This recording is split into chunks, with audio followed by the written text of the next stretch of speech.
जय माता रानी दोस्तों, आपके अपने चैनल धर्म साधना में आपका बहुत बहुत स्वागत है। माँ भगवती दुर्गा की कृपा सदैव आप और आपके समस्त परिवार पर बनी रहे। दोस्तों, आज की वीडियो में मैं आपसे बात करने वाली हूँ कि भाद्रपद मास में बहुला चौथ कब है। देखिए, भादों का महीना भगवान श्री कृष्ण को समर्पित होता है और इस महीने में भगवान श्री कृष्ण से जुड़े हुए बहुत सारे व्रत और त्यौहार मनाए जाते हैं, जैसे कि जन्माष्टमी, बहुला चतुर्थी इत्यादि। ये सभी त्यौहार भगवान श्री कृष्ण को अत्यंत प्रिय हैं। हालांकि बहुला चतुर्थी गायों की पूजा का पर्व है, लेकिन बहुला गाय भगवान श्री कृष्ण को बहुत प्रिय थी। यही वजह है कि इस दिन भगवान श्री कृष्ण और गायों की उपासना करने वाले को सभी प्रकार के सुखों की प्राप्ति होती है। इसके साथ ही 33 कोटि देवी देवताओं का आशीर्वाद प्राप्त हो जाता है, क्योंकि गौ माता में 33 कोटि देवी देवता विराजमान होते हैं और इसलिए बहुला चौथ का पर्व बहुत महत्वपूर्ण है। तो आज की वीडियो में आप जानेंगे कि साल 2025 में बहुला चौथ अर्थात भाद्रपद मास की कृष्ण पक्ष की चतुर्थी तिथि कब है, चतुर्थी तिथि का प्रारंभ कब होगा, समापन कब होगा, व्रत हमें कब धारण करना है और पूजा करने का शुभ मुहूर्त क्या है। आज के दिन किस प्रकार से गौ माता की पूजा करते हैं, किस प्रकार से व्रत धारण करते हैं, तो व्रत और पूजा विधि की संपूर्ण जानकारी आपको आज की वीडियो में शेयर करूंगी। इसलिए वीडियो को पूरा जरूर देखिए और अगर वीडियो अच्छी लगे तो इसे लाइक भी जरूर कीजिए। सबसे पहले जानते हैं कि बहुला चौथ मनाते क्यों हैं।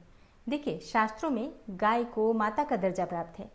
मान्यता है कि जो महिलाएं गाय की पूजा करती हैं उन्हें संतान सुख की, मन वांछित संतान सुख की प्राप्ति होती है और साथ ही अगर संतान पर किसी प्रकार का संकट आने वाला हो तो उन सभी संकटों का नाश भी हो जाता है। तो बहुला चौथ की जो कथा है वो भी गाय से ही जुड़ी है। पौराणिक कथा के अनुसार एक बार भगवान श्री कृष्ण ने बहुला गाय की परीक्षा लेने की सोची। वो शेर के रूप में बहुला गाय के सामने प्रकट हो गए। अब बहुला गाय ने शेर को देखा तो वह तो अपने प्राण त्यागने को तैयार थी, लेकिन उसने अपने बछड़े से मिलने के लिए शेर से अनुमति मांगी और उसने शेर से कहा कि एक बार वह अपने बछड़े से मिल लेगी तो उसके बाद वह स्वयं ही उसका निवाला बन जाएगी। शेर ने गाय का बछड़े के प्रति प्रेम देखकर उसे जाने दिया, लेकिन चूंकि बहुला ने उसे वादा किया था कि वह अपना काम पूरा करके लौट आएगी, इसीलिए बहुला गाय ने ऐसा ही किया। भगवान श्री कृष्ण बहुला की धर्मपरायणता और भक्ति से बहुत प्रसन्न हुए और उन्होंने बहुला गाय को ये वरदान दिया कि कलयुग में जो भी मनुष्य तुम्हारी पूजा करेगा उसकी संतान पर कभी भी संकट के बादल नहीं मंडराएंगे, संतान सुखी भी रहेगी और समृद्ध भी रहेगी।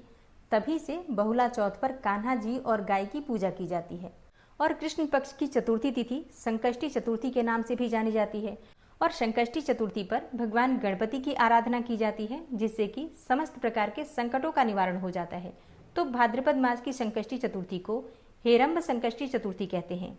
और अब जानते हैं कि साल 2025 में बहुला चौथ कब है, हेरंब संकष्टी चतुर्थी कब है, चतुर्थी तिथि का प्रारंभ कब होगा, समापन कब होगा और कब हम व्रत धारण कर रहे हैं।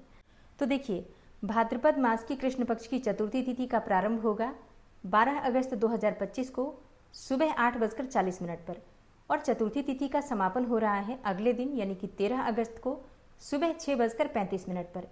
और चतुर्थी के व्रत में चंद्रमा का बहुत महत्व होता है। जब चतुर्थी का चंद्रमा हमें प्राप्त होता है उसी दिन चतुर्थी का व्रत करते हैं। तो बहुला चौथ का व्रत या फिर संकष्टी चतुर्थी का व्रत 12 अगस्त 2025 मंगलवार को रखा जाएगा। इस दिन सूर्योदय काल का समय है सुबह 5:49 पर और सूर्यास्त का समय होगा शाम को 7:03 पर। ब्रह्म मुहूर्त का समय होगा सुबह 4 बजे से 5 बजे तक और बात करें अमृत काल की तो सुबह 6 बजे से 7:30 तक अमृत काल का समय है। ब्रह्म मुहूर्त में, अमृत काल में आप पूजा आराधना कर सकते हैं, मंत्रों का जप कर सकते हैं और सुबह ब्रह्म मुहूर्त में स्नान करके पूजा प्रारंभ करने से पूजा का कई गुना फल प्राप्त होता है। दोपहर 12:06 से 12:57 तक अभिजीत मुहूर्त है। अभिजीत मुहूर्त में भी पूजा आराधना की जाती है, क्योंकि ये समय भगवान श्री हरि विष्णु को अत्यंत प्रिय है। बात करें राहु काल की तो मंगलवार का दिन है और राहु काल दोपहर में 3 बजे से शाम को 4:30 तक रहेगा। राहु काल में किसी भी प्रकार का शुभ कार्य प्रारंभ नहीं करना चाहिए। बहुला चौथ पर इस बार अत्यंत ही श्रेष्ठ और शुभ संयोग आपको प्राप्त हो रहा है सर्वार्थ सिद्धि योग का, जो कि सुबह 11:52 पर प्रारंभ होगा और इस योग का समापन हो रहा है 13 अगस्त को सुबह 6:06 पर। सर्वार्थ सिद्धि योग में आप कोई भी कार्य करते हैं तो उसमें आपको सिद्धि मिलती है, सफलता मिलती है। चाहे फिर आप पूजा पाठ करते हैं, कोई उपाय करते हैं, कोई नया कार्य प्रारंभ करते हैं तो उसका लाभ आपको बहुत अधिक प्राप्त होता है। और अब जानते हैं कि बहुला चौथ में पूजा का शुभ मुहूर्त क्या है। देखिए, सुबह की पूजा आप सुबह जितनी जल्दी हो सके उतनी जल्दी कर लेते हैं, जैसे कि ब्रह्म मुहूर्त में उठ जाइए, स्नान कर लीजिए और फिर व्रत का संकल्प लेकर व्रत प्रारंभ कर देते हैं। तो सुबह की पूजा तो जितनी जल्दी हो जाए उतना अच्छा है, लेकिन फिर भी इस दिन की विशेष पूजा का जो मुहूर्त आपको प्राप्त हो रहा है सुबह 9:07 से दोपहर 2:05 तक।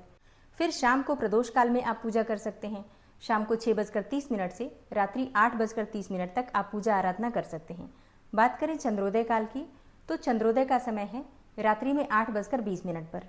चंद्रमा के दर्शन करके उनका अर्घ्य देकर ही हम व्रत खोलते हैं, व्रत का पारण करते हैं। बहुला चौथ की पूजा विधि की जानकारी आपको आने वाली वीडियो में मिल जाएगी। इसके अलावा गणेश चतुर्थी पर गणेश जी की पूजा किस प्रकार करें, ये भी जानकारी आपको आने वाली वीडियो में मिल जाएगी। तो चैनल से जुड़े रहिए ताकि सभी जानकारी आपको सही समय पर प्राप्त हो। मिलती मैं आपसे अगली वीडियो में, तब तक के लिए जय श्री राधे।